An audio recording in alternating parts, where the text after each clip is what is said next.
Ladies and gentlemen, permit me, please, to claim your attention for a moment. In the words of Winston Churchill, in the Second World War, every bond between man and man was to perish. Crimes were committed by the Germans under the Hitlerite domination to which they allowed themselves to be subjected, which find no equal in scale and wickedness with any that have darkened the human record.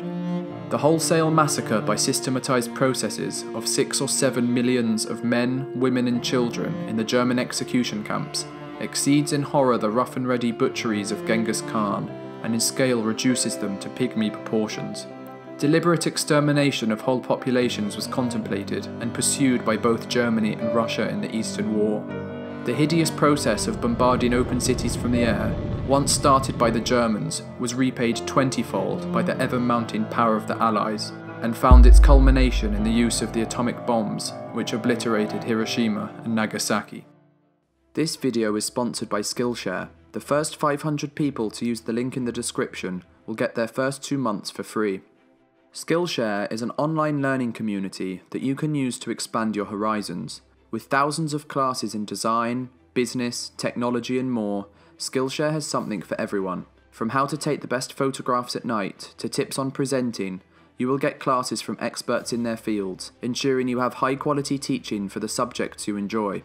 With an annual subscription of less than $10 a month, Premium membership gives you unlimited access to these high quality classes, so you can improve your skills, unlock new opportunities, and do the work you love. And since Skillshare is sponsoring this video, the first 500 Life Guide viewers to use the link in the description will get their first 2 months for free. Click on the link in the description and start learning today. It was a simple and noble policy to keep Germany disarmed after the struggle of the First World War, and the victors sufficiently armed in vigilance. But errors were soon made. America's failure to enter the League of Nations, the weakness and lack of resolution of Western democracies to confront the growing strength of the fascist dictators in Germany, Italy and Japan, and the economic turmoil that allowed these events to spark and build. Upon reflection, it is all too easy to see and understand how this tragedy could have been avoided. But for those in power at the time, they failed all too well to see the gathering storm that confronted them. The origins of the Second World War can be found within the confines of the Palace of Versailles. Germany's surrender in the First World War was a shock to both the international community as well as to its people. Militarily, Germany had been successful on the Eastern Front. Troops were deep within France, and Germany itself was untouched. However, on November 11th, 1918, at 11 AM, the 11th hour of the 11th day of the 11th month, a ceasefire came into effect. An armistice had been signed, and the war to end all wars had come to an end. The proud peoples of Germany had been defeated. The Allies, victorious after 4 years of suffering and untold casualties, wanted to see Germany pay. To ensure something like this would never happen again, an international institution was to be established, in the hope of bringing about a new world of collective security, later seen in the form of the League of Nations. In early 1919, the Germans were summoned to Versailles, not to negotiate, but rather to hear the terms they would have to implement and endure. David Lloyd George of Great Britain, Woodrow Wilson of America, George Clemenceau of France, and Orlando of Italy all attended with the aim of weakening Germany. World War I had radically altered the political European map, with the defeat of the Central Powers including Austria-Hungary, Germany, Bulgaria and the Ottoman Empire. The German state that came out of the Great War was also to experience profound change and suffer severe territorial losses. Germany was to lose a portion of its eastern land, creating a new Polish state and establishing a Polish corridor between Germany and East Prussia, giving Poland access to the sea.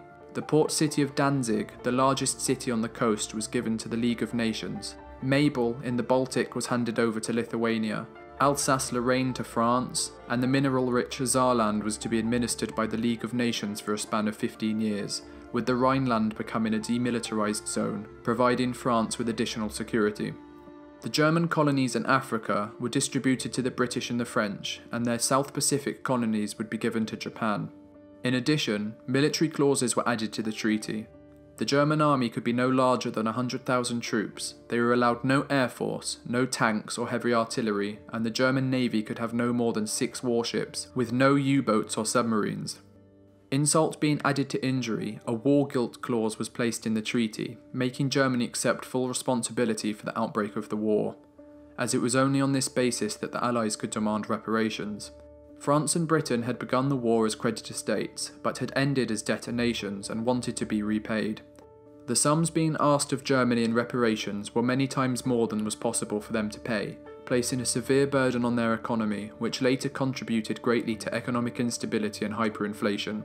John Maynard Keynes, the primary representative of the British Treasury at the time, said, "I believe that the campaign for securing out of Germany the general costs of the war was one of the most serious acts of political unwisdom for which our statesmen have ever been responsible. The German people believed they had been bitterly betrayed by their high command and unjustly treated by the international system, views that would later materialise throughout the 1920s and 30s.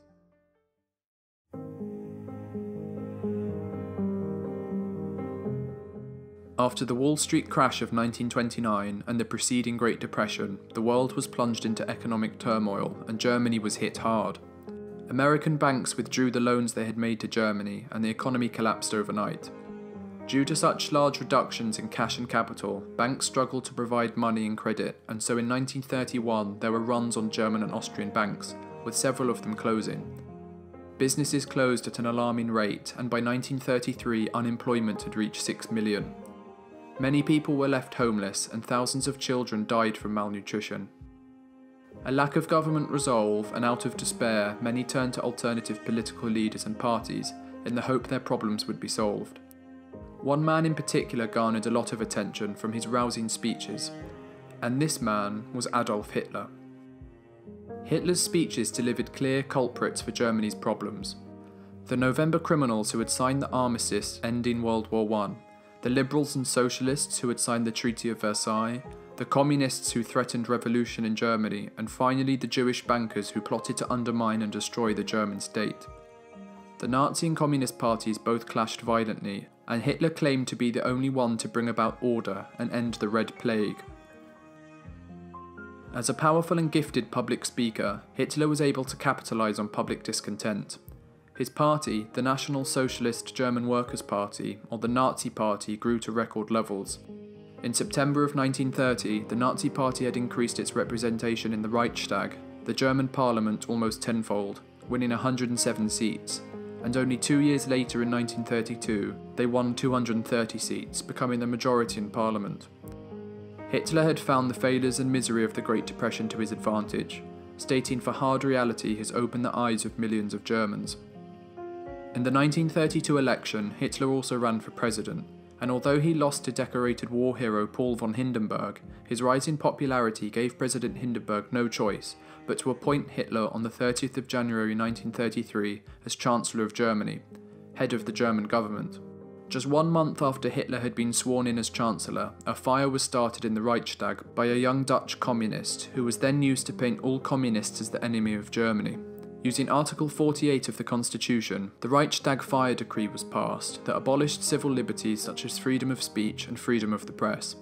Shortly after, Hitler created a secret police known as the Gestapo, helping him to suppress any and all opposition. As Chancellor, he also tripled the size of the German military, violating the Treaty of Versailles, banned all rival parties, killed political opponents, and prohibited Jews from working, voting, and occupying public spaces. After the death of President von Hindenburg in 1934, Hitler declared himself Führer of Germany, absolute dictator.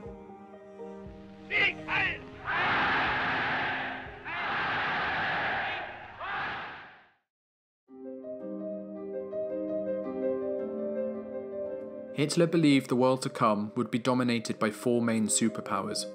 Germany was to be the main hegemonic power of mainland Europe, the British maintaining their international empire. The Japanese, or the Aryans of the East as Hitler liked to call them, would be the main power in Southeast Asia and the Pacific, and finally America would dominate the Western Hemisphere. Part of Nazi support was their opposition to the Treaty of Versailles, and upon coming to power, Hitler promised to return Germany to its rightful place in the world.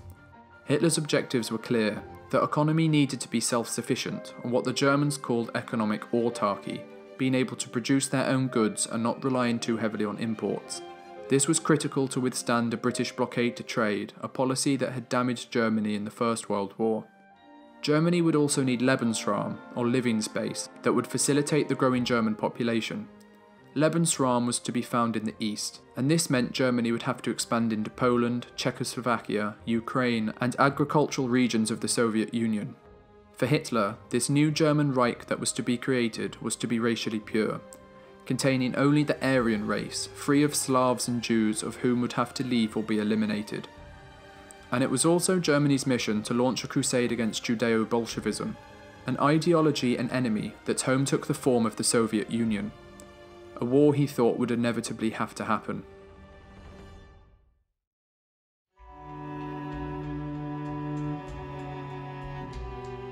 The international system that had been envisaged was not able to cope. Without the support of the British and the United States' absence following a policy of non-interventionism, France was left alone to maintain and enforce the Treaty of Versailles, something it couldn't and didn't want to do alone.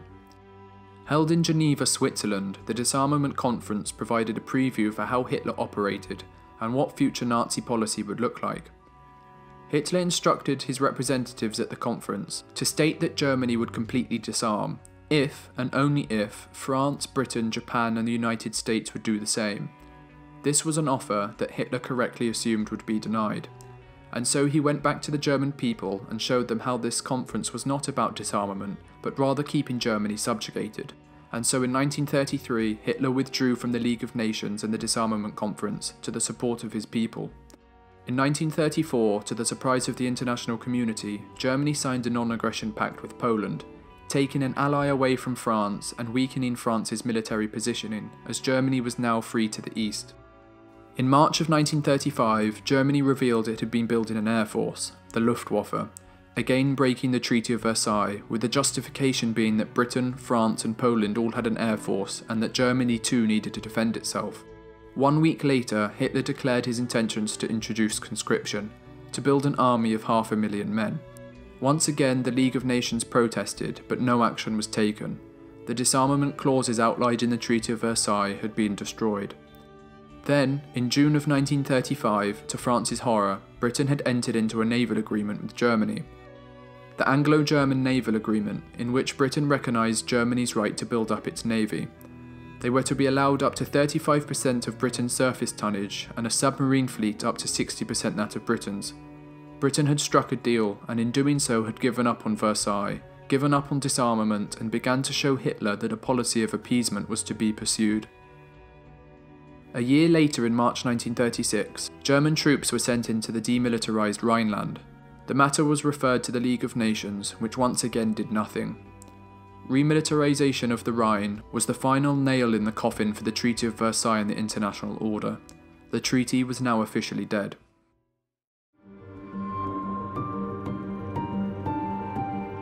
France, in response to German occupation of the Rhine, constructed a Maginot Line along its eastern border. However, the fortification stopped at the Ardennes forest and did not extend across the Belgian frontier, the place at which Germany had entered during the Great War. The French were preparing for a war of the trenches and were not prepared for the motorised divisions that made German Blitzkrieg tactics so effective. Stalin at this time, threatened by German power and aggression, entered the Soviet Union into the League of Nations, and also signed an agreement with Czechoslovakia, stating he would come to their aid if attacked, but only if the Western Allies would come to its defence first. This was to stop the West trying to push German aggression eastwards. Hitler wanted all German-speaking nations in Europe to be unified, especially his native homeland Austria. Under the terms of the Treaty of Versailles, Germany and Austria were forbidden to be unified, as the Allies hadn't fought 4 years to see a larger Germany. Austrian President Schuschnigg, knowing he would receive no help from Italy and that France and Britain would not interfere in Hitler's plans, resigned, and 2 days later, German troops marched into Austria unopposed. Hitler had successfully annexed Austria, under the guise of national self-determination as justification. After the successful reoccupation of the Rhineland and the annexation of Austria, Hitler turned to Czechoslovakia, of which 3 million people in the Sudetenland were of German origin.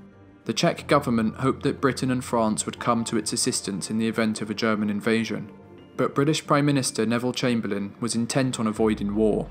He made 2 trips to Germany in September and offered Hitler favourable agreements, but the Führer kept increasing his demands. On the 30th of September 1938, Hitler attended a meeting in Munich, accompanied by Britain, France and Italy, all of whom agreed that Hitler should have the Sudetenland, as long as he promised to go no further. The Soviets and the Czechs were not represented at the meeting, and realising that no country would come to their aid, Czechoslovakia were forced to surrender the Sudetenland to Germany. After the meeting, Chamberlain went to Hitler and asked him to sign a peace treaty between Great Britain and Germany, to which Hitler happily agreed. Upon his return to Britain, Chamberlain delivered his Peace in Our Time speech to cheering crowds. To people at the time, Neville Chamberlain was a great champion. The Munich Agreement had won the peace and war was averted.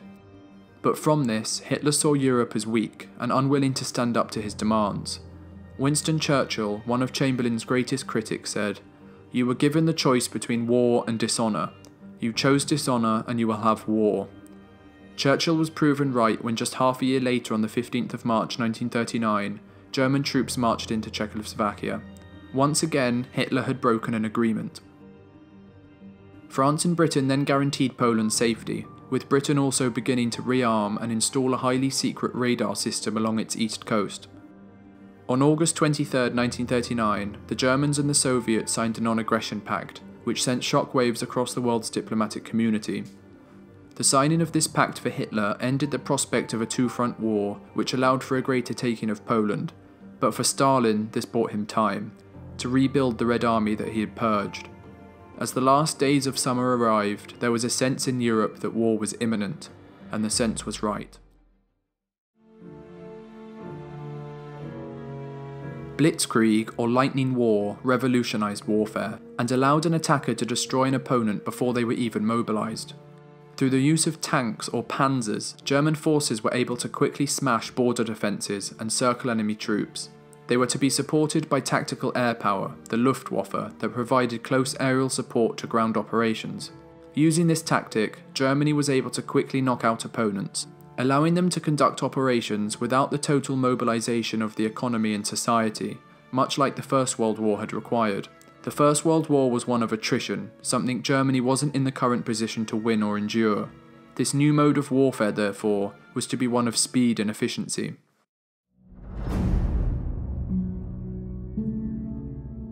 On September 1st, 1939, Germany, with 52 divisions and over 1 million men, made their way into Poland, attacking through the north and the south, destroying the Polish armed forces. Britain responded with an ultimatum to Germany to cease military operations. The ultimatum was ignored, and so France, Britain, Australia and New Zealand all declared war on Germany, with Neville Chamberlain broadcasting the announcement on radio. The German attack was led by 5 armoured divisions, containing 300 tanks apiece, followed by 4 motorised infantry divisions, carrying their artillery and equipment, with cover provided from the air by the Luftwaffe. Believing that the invasion would be stopped by British and French intervention, the Polish were slow to mobilise and poorly prepared to face the German onslaught. Upon mobilisation, the Poles sported 1.3 million men, however possessed outdated equipment and only a few tanks, with the German armoured and motorised divisions outnumbering the Polish 15-1. Equipment was so scarce and outdated for the Polish that cavalry squadrons were seen to be charging heavily armoured German tank divisions. The invasion had worked with greater speed and efficiency than planned, and by September 8th, Warsaw, the Polish capital, had been reached. Once Germany had broken Polish resistance, Stalin moved troops into Poland, being keen to regain territory that had once belonged to Russia before the 1917 revolution. Poland was now to fight a war on 2 fronts, something it couldn't win, and so on the 27th of September 1939, Polish commanders negotiated a ceasefire, with the last Polish military unit surrendering on October 6th. Altogether, Poland lost 70,000 troops against the German invaders, and another 50,000 against the USSR, with 133,000 being wounded. The Germans took over 700,000 Polish prisoners, and the Soviets another 300,000. 150,000 Poles managed to escape, many coming to Great Britain and enlisting in the armed forces. For Hitler, the invasion of Poland was his 3rd successful annexation of a foreign country. He had got what he wanted, and the Western powers had once again done nothing. This period became known as the Phony War, because Britain and France took no military action despite declaring war on Germany. Blitzkrieg had been a major success, and over the course of the next few months, Hitler continuously said that he didn't want a war in the West.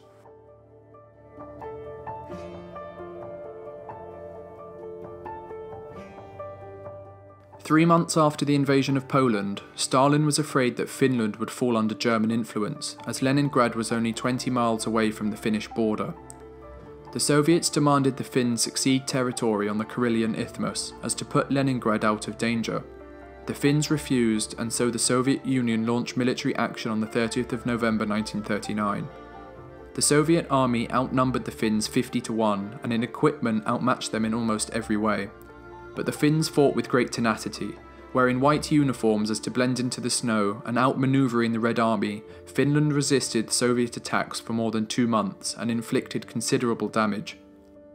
After the Soviet military reorganised itself and adopted different tactics, they continued their offensive in February, overcoming Finnish defences.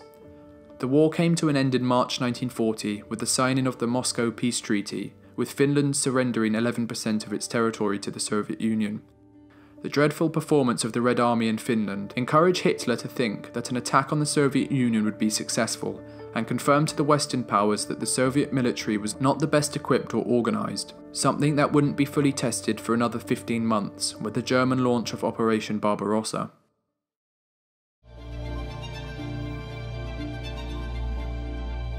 In April of 1940, Adolf Hitler made a huge strategic gamble. His plan was to send the whole strength of the German navy along the Norwegian coast, from Oslo to Narvik, to protect the coastal waterways.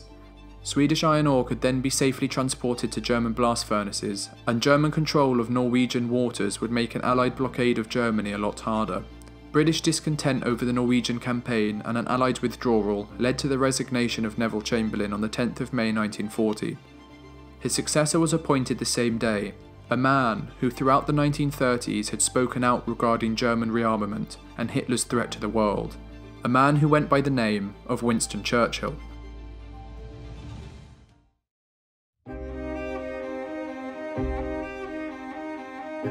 On the 10th of May 1940, Germany launches an attack against France, Belgium, Luxembourg and the Netherlands. French troops quickly position themselves along the Maginot Line, and the rest of the Allied soldiers positioned themselves along the Belgium and Luxembourg borders. As Belgium was neutral, Allied soldiers could not enter the country and prepare a defensive position, and so would have to wait for Germany to invade. Germany began their offensive in the early hours of the morning. With more than 1,000 fighters, bombers and dive bombers, they attacked Allied airfields, destroying their air force on the ground before they could even take flight, something that would be crucial in giving the Luftwaffe air superiority for the rest of the offensive. Just 3 hours after being attacked, Belgium permits Allied troops to enter the country. Due to the great mobility of German panzers and motorised infantry divisions, the Allied forces never had the time to establish a practical defence, and within the day, Luxembourg is captured. Sporting nearly 2.5 million men, the German invasion worked with great efficiency. 3 army groups were to be used for the invasion: Army Group A, B and C. Army Group B was tasked with defeating the Netherlands and then advancing into Belgium to keep the Allied forces in place. Army Group C were to attack through the Maginot Line, keeping those soldiers in place and protecting the flank of Army Group A. Comprising of 750,000 troops, Army Group A was by far the largest. They were to push through the Ardennes forest, a naturally fortified area, something the French were not expecting to be entered or breached. 41,000 vehicles successfully made their way through the Ardennes forest. The Germans then crossed the Meuse River and by May 15th capture Sedan. They then head west, cutting off and surrounding the entire Allied army that had advanced into Belgium. This unexpected push through the Ardennes would force Allied soldiers out of Belgium, with them having to withdraw to the port of Dunkirk to protect their flank.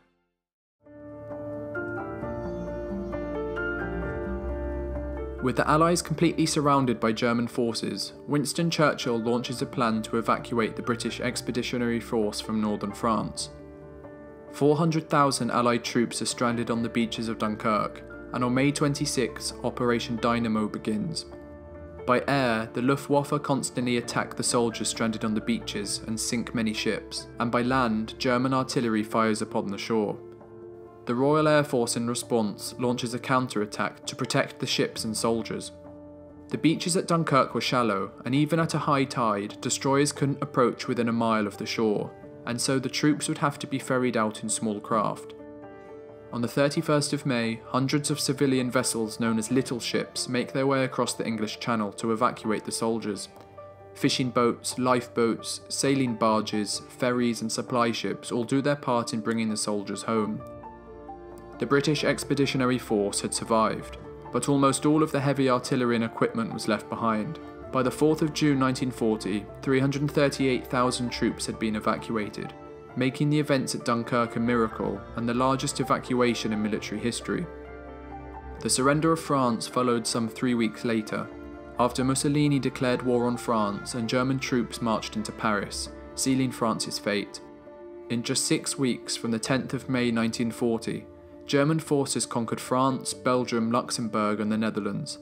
By the end of June, Hitler dominated the European continent, with victory on a scale never seen before. What Germany hadn't accomplished in 4 years in the Great War had taken Hitler just 35 days, which has later become known as one of the most remarkable military campaigns in history.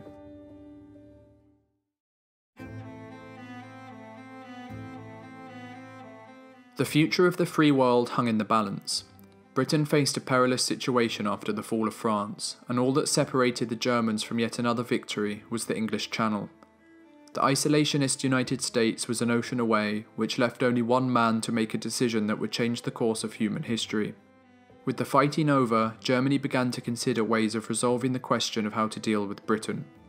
Hitler hoped that Churchill would come to his senses and sign a peace treaty, but if the British refused, Hitler's only option was to invade. Churchill then delivered his "We will fight on the beaches" speech. This famous speech transformed Churchill into a world statesman, outlining unequivocally he would never make peace with Hitler, but war was now to come. Germany had to plan an invasion of Great Britain.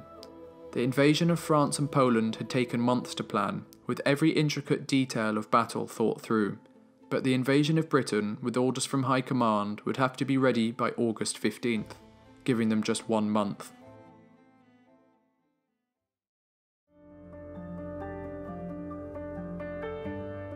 The British began to dig in. Coastal defences were constructed across southern England, signposts were removed and replaced to confuse invaders, fields were laced with barbed wire to deter airborne troops, and a home guard was established full of those who were illegible or too old to fight. Meanwhile, Hitler began his plan for the invasion of the British Isles, codenamed Operation Sea Lion. 20 divisions were to be deployed on Britain's south coast through the use of amphibious landing craft. However, the English Channel wasn't easy to cross. The Royal Navy was still the largest in the world, and despite empire commitments, Britain's home fleet of ships still far outnumbered the German Navy. The German naval chief, Admiral Erich Raeder, didn't believe he could seize the English Channel for long enough to get the German army across. For a successful invasion of Britain, therefore, Germany would first have to gain control of the sky. The Luftwaffe far outnumbered the Royal Air Force. In June of 1940, the British had less than 700 operational fighters, against 2,600 German fighters and bombers. The odds were daunting. Both sides sported some of the most advanced planes of the time. The British with their Supermarine Spitfire and the Hawker Hurricane, which shot down the most German planes. These were up against the German Messerschmitt Bf 109, and these were to be used to escort German bombers. The use of radar was crucial to the British during the Battle of Britain, and was the world's first integrated air defence system. Placed along the south and east coasts of Britain, these tall masts could pick up aircraft at a range of 120 miles, giving their distance, direction, height and numbers. This information would then be sent to RAF Fighter Command, run by Air Chief Marshal Hugh Dowding, and the closest RAF airfields would then be alerted. On the 10th of July 1940, the Luftwaffe began to attack shipping travelling across the English Channel, but this was not their main aim. General Goering, head of the German Air Force, focused the German assault on destroying the RAF in the sky, their airfields, and aircraft production factories. When the initial assault was launched, airfields were heavily bombed, but none had been put out of action. British radar gave them plenty of warning and were able to shoot down the enemy planes in long-lasting dogfights that would consume the sky. The Luftwaffe had lost 46 aircraft to just 12 British. 2 days later, Goering launched the largest attack of the whole battle. On August 15th, waves of German bombers destroyed British airfields. 42 British fighters had been destroyed, at the cost of 90 German aircraft. Over the next 12 days, Göring's plan continued, and fighters on both sides were suffering. The Royal Air Force were exhausted, and the German fighters were demoralised as the British seemed to always be waiting for them. But British losses soon began to rapidly increase. Many men died, and planes and airfields were being destroyed at an alarming rate. If the battle continued along these lines, a German victory would be imminent. Göring, realising this, began to attack at night as well. However, a major mistake was about to occur. On the cloudy night of August 24th, a group of German bombers lost their way and accidentally bombed the city of London. The following night, 81 British bombers made their way to Berlin in retaliation, an act that showed Britain could attack as well as defend. Hitler was furious and began a campaign of bombing London. On the 7th of September, German bombers attacked London's East End. 450 people died and thousands of homes were destroyed. But this was a crucial mistake. By focusing on London rather than the airfields, RAF bases were relieved of pressure and had the time to repair and rebuild their aircraft. 1 week later, on the 15th of September, on what became known as the Battle of Britain Day, the Luftwaffe embarked on an all-out attack against London, which they believed would break Fighter Command's resistance and pave the way for its successful invasion. The RAF successfully fought the incoming wave of Luftwaffe formations, destroying 61 aircraft, the highest losses the Luftwaffe had suffered for over a month, with the RAF only losing 31 aircraft. The 15th of September can be seen as an overwhelming and decisive defeat for the Luftwaffe. They had failed to gain air superiority over Great Britain, and on September 17th, just 2 days later, Hitler postponed Operation Sea Lion. With the help of foreign pilots, especially those of Poland, France and Czechoslovakia, the Royal Air Force were able to repel a Nazi invasion. To show his appreciation to all those who fought, Churchill said the following: "Never in the field of human conflict was so much owed by so many to so few." With the invasion of Britain no longer possible, Hitler turned his attention eastwards. Germany was now to focus on the largest military operation in human history, Operation Barbarossa, the invasion of the Soviet Union.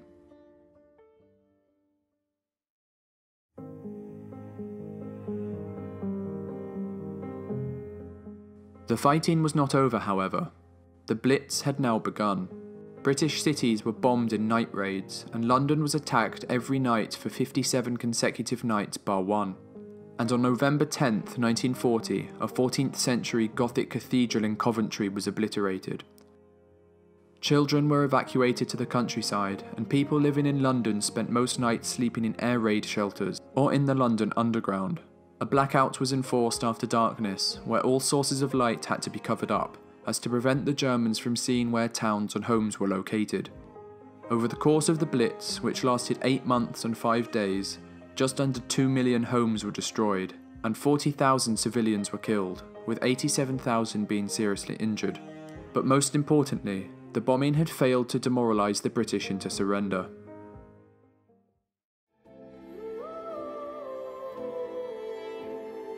The full force of the German war machine was now to be turned against the Soviet Union. This war was to be won to the death, a clash of two ideologies, two forces of civilization in which only one could be victorious. Hitler hated communism, and victory over the Soviet Union would provide Germany with the abundant natural resources that would enable the German people to finally become the master race. Operation Barbarossa was Hitler's greatest gamble. Unable to defeat Great Britain in the west, Germany's armies were deployed to the east. Luckily for Hitler, the Red Army, the largest in the world, had been devastated by Stalin's purges during the 1930s. Tens of thousands of officers were shot or imprisoned, and inefficiency and a lack of coordination became widespread. Before the invasion began, and to secure Germany's southern flank, on April 6, 1941, Germany invaded the Balkans. 33 divisions entered Yugoslavia, and 6 days later they surrendered. Greece then fell, and Athens was captured within 3 weeks. Operation Barbarossa could now commence. Over 4 million men were to be deployed, accompanied by over 3,000 aircraft. 3 divisions were also to be used, much like the invasion of France. Army Group North would push through the Baltic states and seize Leningrad. Army Group Center was to advance to Moscow, and Army Group South would occupy the Ukraine. The Red Army was far larger, They had 2 million men along the Western Front and millions more in reserve. They also sported 20,000 tanks against Germany's 6,000, although they were older and less advanced. Germany versus the Soviet Union would therefore be a war between superior technology and speed versus sheer numbers. On June 22, 1941, the operation began at 3:15 am. The Luftwaffe attacked Soviet airfields while the ground invasion commenced. Hitler's panzers then pushed forward and within 2 days had penetrated more than 50 miles. The Red Army was no match and tens of thousands of Soviet prisoners were rounded up.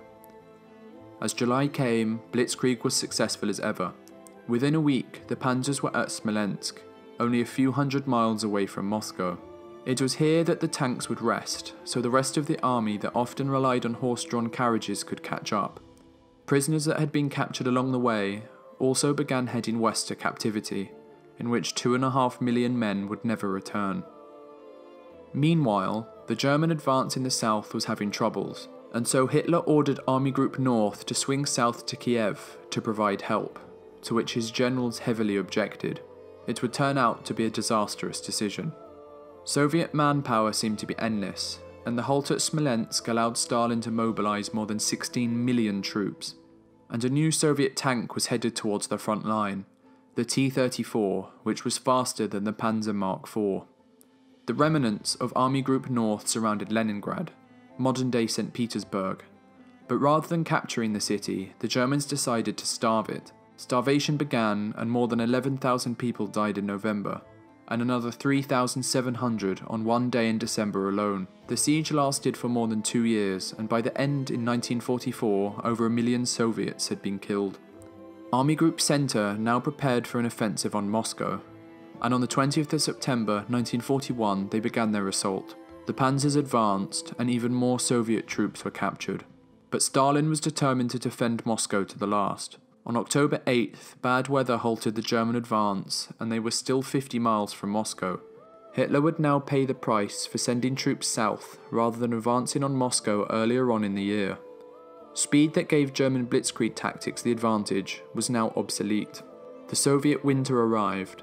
German forces, thinking the campaign would be over by summer, were underprepared. Tank engines would not start, weapons froze, and soldiers were frostbitten as they didn't have the proper clothing. And on December 5th, Germany halted its attack. Stalin then moved his armies from Siberia to the west. More than 30 divisions made their way, who were all well equipped and trained for fighting in the winter. By December, more than 500,000 extra men were in place. With additional support, the Soviets began a counterattack, driving German forces back. For the next 7 days, Soviet troops tore into German forces. Hitler ordered for there to be no more retreats. He told his forces they should fight, and if necessary, die where they stood. The German line held strong. For the next 4 months, the two sides fought, and Hitler hadn't got the quick results that he had wanted or planned. Hitler's army then moved south in search for oil, and began a campaign of securing Stalingrad. And so began one of the longest battles of the Second World War. The city had to be taken street by street, house by house, and room by room.